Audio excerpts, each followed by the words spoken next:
Hello, everyone. I hope you got your coffee or your tea. Here we are with Zeeshan Haider Khan up in the mountains, the pastoral mountains of Wales. And we're going to explore being in nature. This is the fifth episode. And well, it's been very enjoyable for me. It looks like he's a little frozen on the screen there. Are you there, Zeesh? We're having a little trouble with his phone. You got anything going there?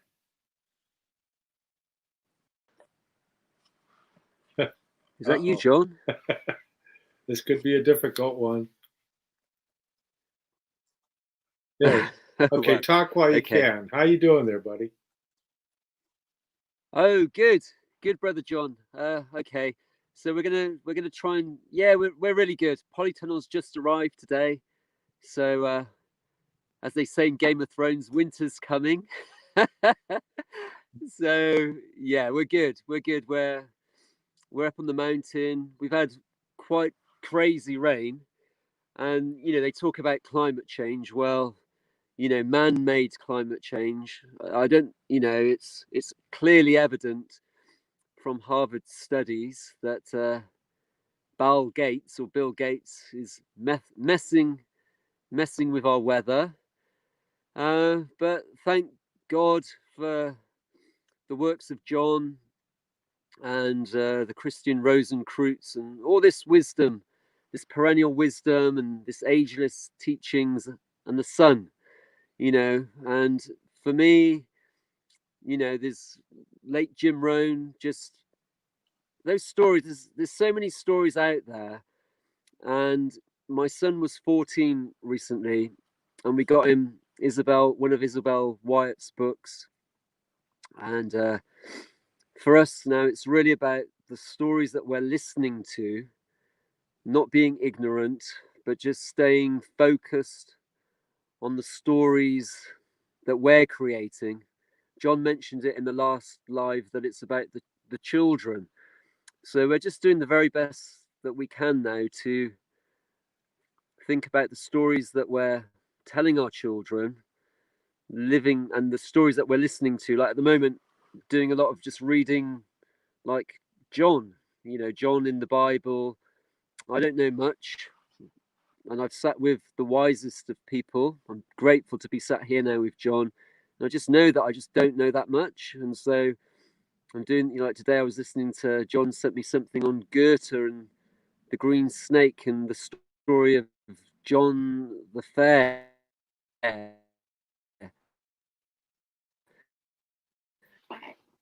Oh, your signal's starting to break up. And from John sharing stories with Z.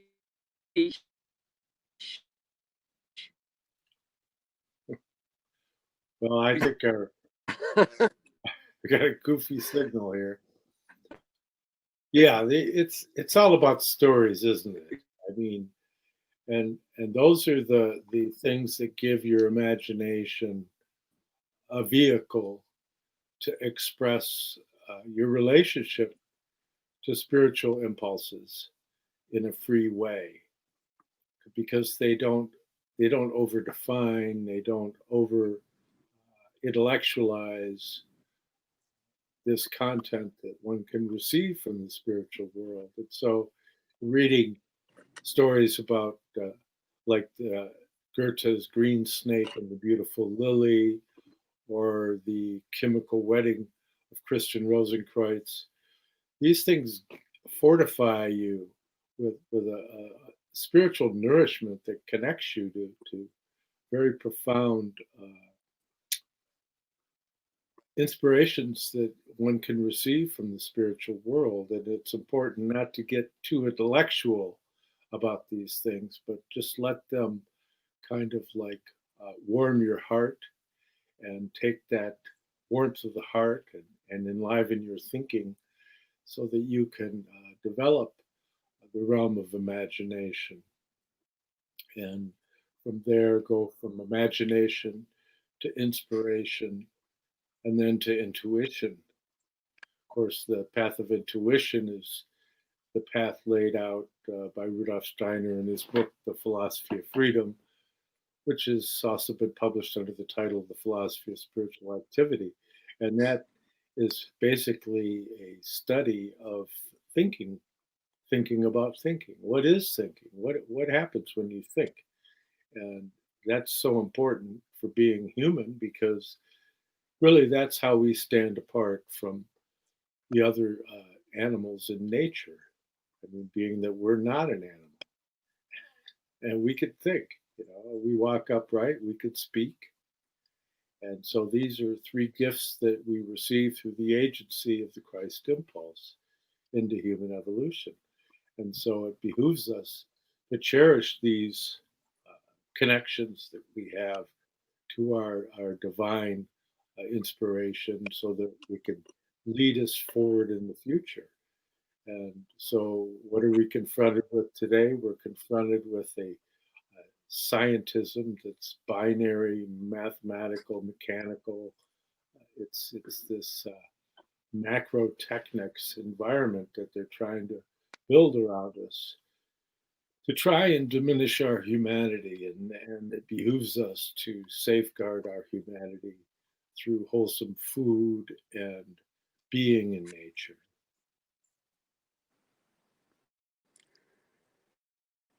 Still there? Yes. Yeah. Yeah. Yes. Yeah. Totally. Yes. And laughter. Yeah. It's like, yeah, you can't intellectualize these things too much, and we just, isn't it? Kate's in the books, the mother of our four children. She's in the books. She's learning what those that have done those things before us are doing. Then Daddy Zeesh comes in, and I'm like, okay, I can see it. And then you see it, and then with the will to do it, you just get out there. And like at the moment, it's like, what can we do? What can each one of us do that makes us, I don't know, makes us feel strong? I suppose it's important not to be ignorant. Yes, we know that Bill Gates is up there with his chums doing that. I don't even know if the man's human.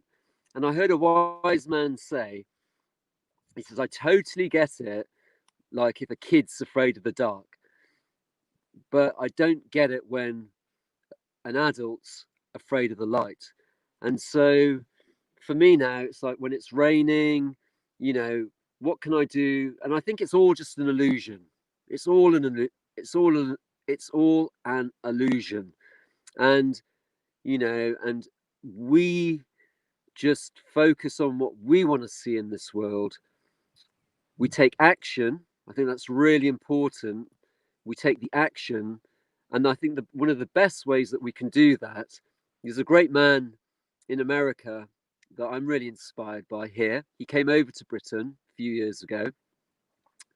And at the moment, it seems to me and Kate are having these discussions about, because we didn't really know. We've never voted. Like over the years, we've never ever voted. I never really thought it really amounted to anything, because if you ask me, they're both the same. I always thought, whoever, if they're left, if they're right, whatever, they eventually go into this room and the ivory tower people are there, the globalists or whoever they are, and then they just give them that, this is what you do, and that's it. That's how I've always seen it, really.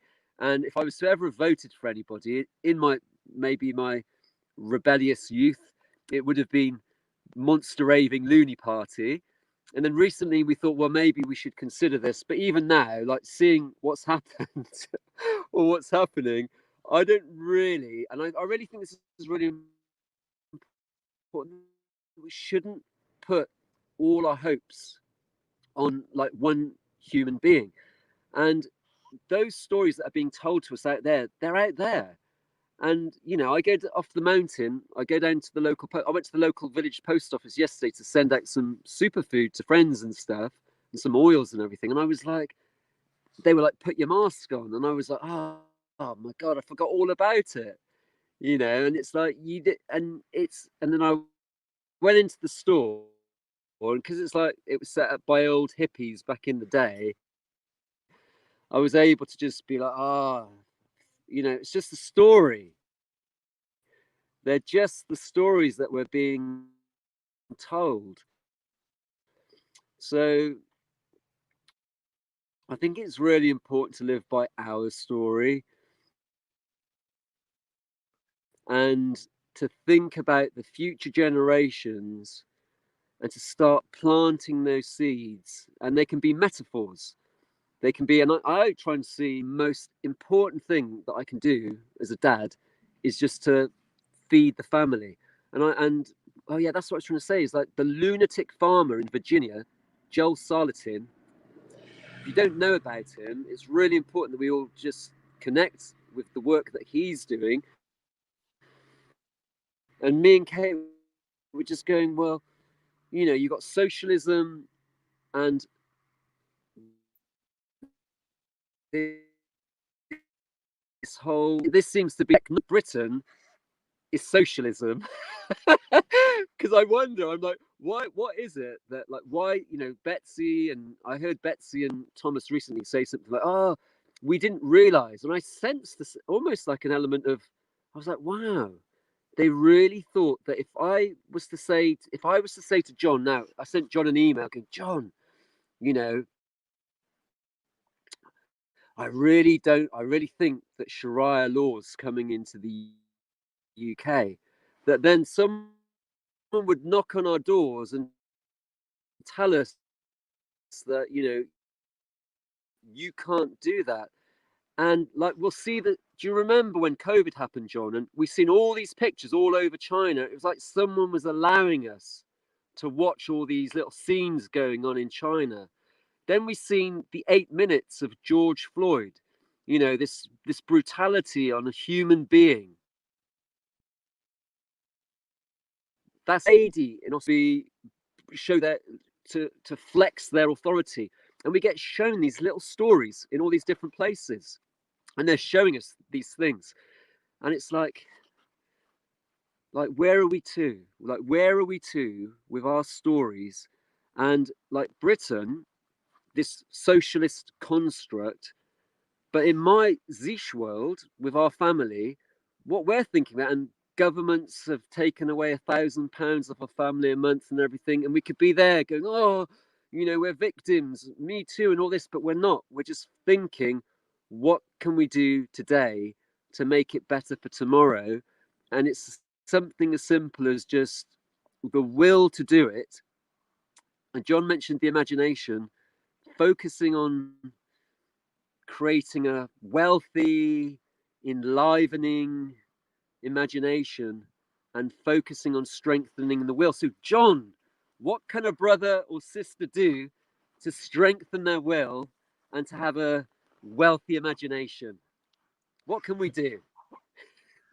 Well, actually, what I recommend, my recommendation over the last 45 years or so is for people to familiarize themselves with the five basic books of Rudolf Steiner. And that's the Knowledge of Higher Worlds and Its Attainment, otherwise published under various titles. Started out as The Way of Initiation, and the second volume, Initiation and Its Results. And in there is given a methodology for developing suprasensible organs perception so that you can connect yourself to your spiritual strivings and have that lead to a relationship with the suprasensible world. And people don't realize what a great gift they've been given through the work of Rudolf Steiner and the Central Europe, the Austrians, the Germans, and Swiss and whatnot have utterly failed to take up the mission of the German people that was put forward in the Romantic era, the Sturm und Drang period with Goethe, Schiller, Novalis, Herder and Schlegel and all these wonderful literary figures, but most specifically Johann Wolfgang von Goethe, the author of Faust and the eminent scientist, and he's been evaluated to be perhaps the highest IQ individual that's ever been investigated. And when you look at someone like that, and you see the insights that he has and the way in which he chooses to represent them in an imaginative way in his novels and his plays and his poetry and all of that. But it's difficult in this modern period because people are so bought into social media, so that they rarely think in terms of anything longer than a short sentence with abbreviations, and so they're being captivated, which means they're captured, and so they don't expand their wings. They've folded their wings in, and they're crawling on the ground, and that's not necessarily a good thing because that's what the animals do. You don't want to be on all fours. You want to be upright. And but yeah, the five basic books of Rudolf Steiner, starting off with Knowledge of Higher Worlds, How Is It Achieved, and then Theosophy and Occult Science and Outline, also published as an outline of esoteric science, and then the Philosophy of Freedom, and also Christianity is a mystical fact. And so in those five basic books are going to give you a grounding. First of all, if you happen to be somebody out there that has got one of my books, the Arcana of the Grail Angel, the Spiritual Science of the Holy Blood and of the Holy Grail, a study developed out of the work of Rudolf Steiner, the underground streams of esoteric Christianity which flowed from the Brotherhood of the Holy Grail to the Order of the Knights Templar and the True Rosicrucian Order, and the sequel to that, the Arcana of Light on the Path, which is the thinner volume, a meditative guide based on Mabel Collins' Light on the Path.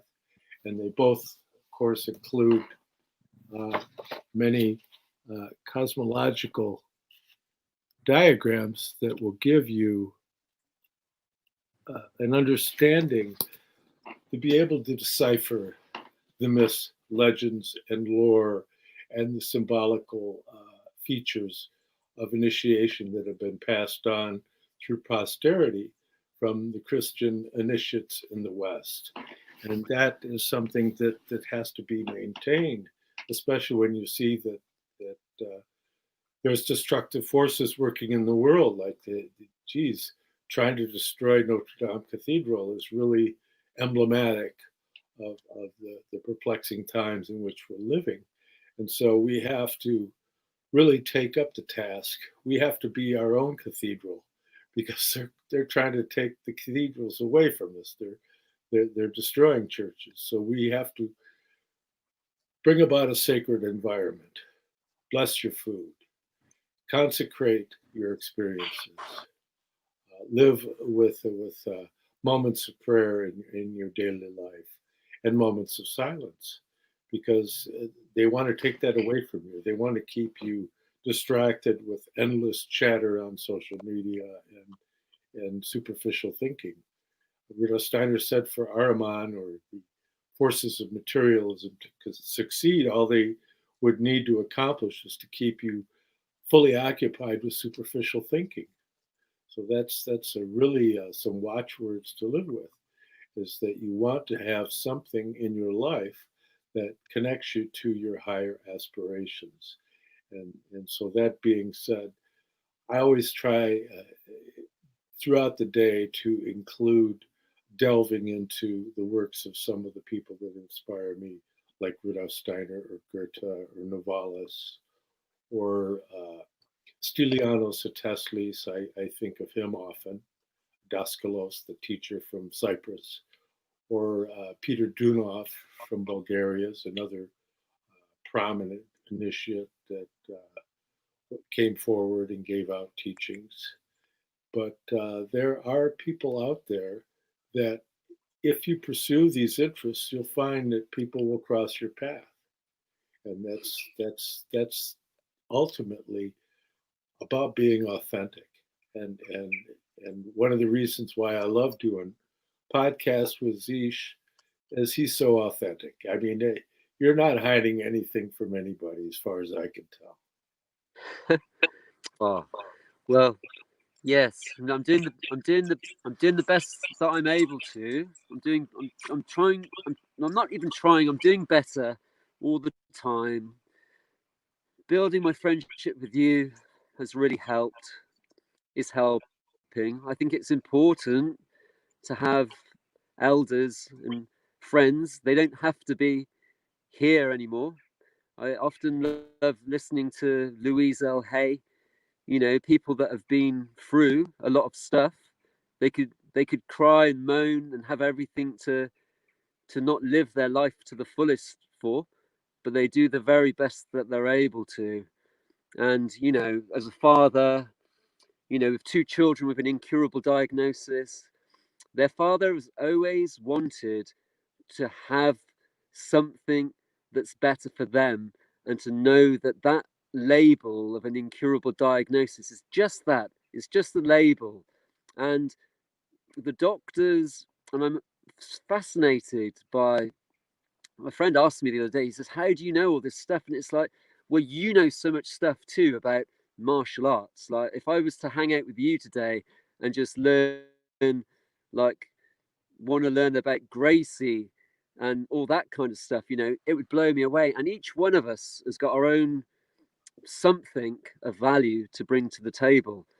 And I almost feel like we're like reverse engineering. I know that we have to do the work. I feel that we've won. I think authentic, you know, they throw all these words at us.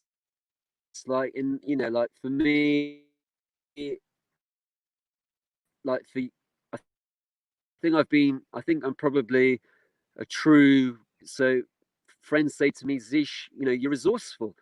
And, but it gets to a point where you're like, well, how much more resourceful am I able to be? And here in Britain, you know, we have common law land, but our ability to be like a peasant, I was saying just now that like our country is quite socialist. It's a very socialistic country. We're beginning to learn, because we don't know much. Me and my wife don't know much about politics at all.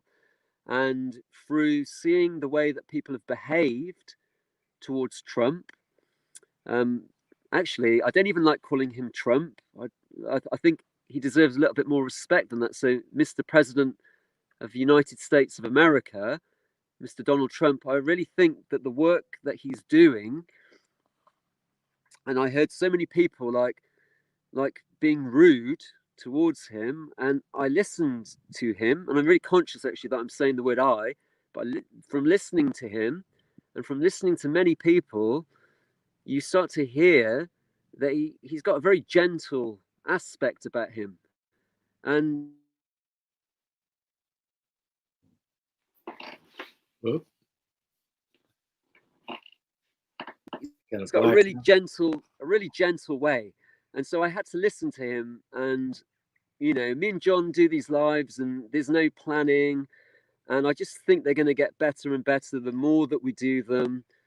But all I can say is the enrichment that my family has had from the association with John and Barbara, and then I found out about Douglas and his wife Tyler and Michael McKibben, and these wonderful human beings. This, we're a global galactic family, and we're doing our best to use the internet, this internet of things. And what I was trying to say there was like, it's like they use words like resilience, and they use all these words to try and hold us back and to tax us and to do all these things. But the only taxes they're going to be doing to me and John is Taxus baccata, which is the yew tree. We're like, you know, it's like, for me, it's like, you know, that man that puts all that effort, like the Rudolf Steiner thing, I was very, very resistant for years. I remember back in 2001, we didn't even eat bread. So I was like, why should my kids want to go to Steiner School? And then from listening to what Douglas and that say about what's happened to the Steiner schools, well, it seems like anything that was brought about for good. And I think a really good question probably for the anthroposophists is, what would Rudolf Steiner be doing if he was around today? You know, it's like I've met so many people that are like into Anne Wigmore, and they follow it so strict and regimented, and they're like, and I'm like, well, but would Anne Wigmore be like that today? So me and my wife.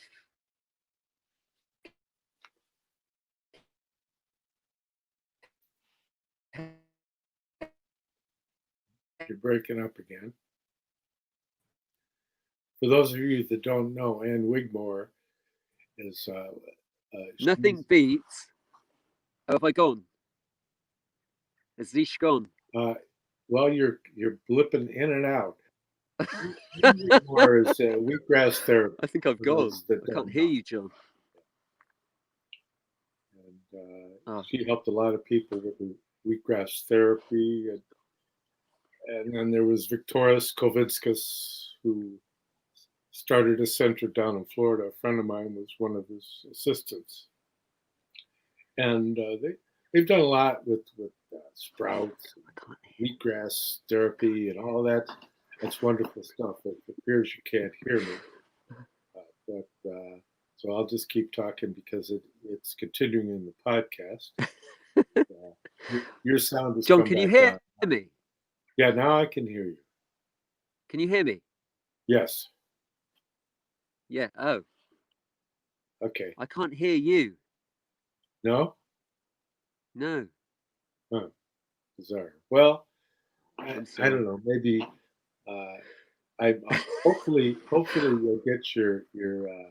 One day we'll have a good broadcast. Yeah. Hopefully you'll get your computer system set up, and then we can do more cohesive podcasts.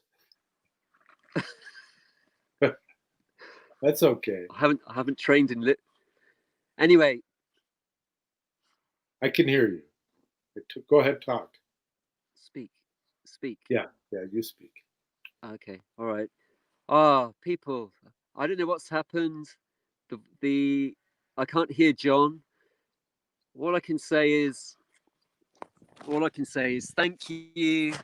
I'm really grateful for this friendship, this connection. We're in this together. Me, you. We are what we eat. We are what they eat. It's all about quality, not quantity. Build your ark, but John's right. You don't have to, they're going to just try and destroy the church. Now, Zeeshan's got Afghan genetics. When 9/11 happened, I knew that my grandmother, like John's great grandparents, made the journey. They made the journey to America for a reason, and America is back. My little boy, Ashoka, says it. America is back. America is back. Life, liberty, and the pursuit of happiness. We're all in this together. We've won this. But now we must take the action to go gangster, gangster gardener, underground resistance. We're in this. And so me and my family, we're with you. We're with you in spirit. We're with you in prayer. John's taught me to just keep focusing on being a two-leg and connecting to the angels. When I look at that picture, I asked him the other day, I said, John, what can you send me, please, for my son? He's 14. Because it's not about me. I'm a total disaster. I'm a total disaster. But I'm here, I'm showing up, but I know it. I know that I'm not, I'm progressing each day, picking up the Bible, reading the Gospel of John, wanting to learn, wanting to be a better person. I think better's the key word. So wherever you're to today, just make that decision to be better. And I think John's books are a great place to start, because I remember when I was a kid, someone gave me Jonathan Livingston Seagull, and John's books like that. It's a wonderful corner. I don't know how you've done it, John. It's phenomenal. It's amazing. It's really good. So I'm really blessed to have those books. Thank you for supporting us. If you want to help Zeesh, John's probably posted a link. Anything that you can donate it's going to be going towards trees. I want to get some beehives together, log hives coming into the new year. So you're going to be helping us to create food for my family and food for the future generations. And then essentially then maybe the community, but again, not community with an agenda, but community from, but you've got to teach the man to fish first, and then you can feed him for a lifetime. But on that note, John, thank you for having me today, and we're going to get there. Anyway, Brother Zeesh.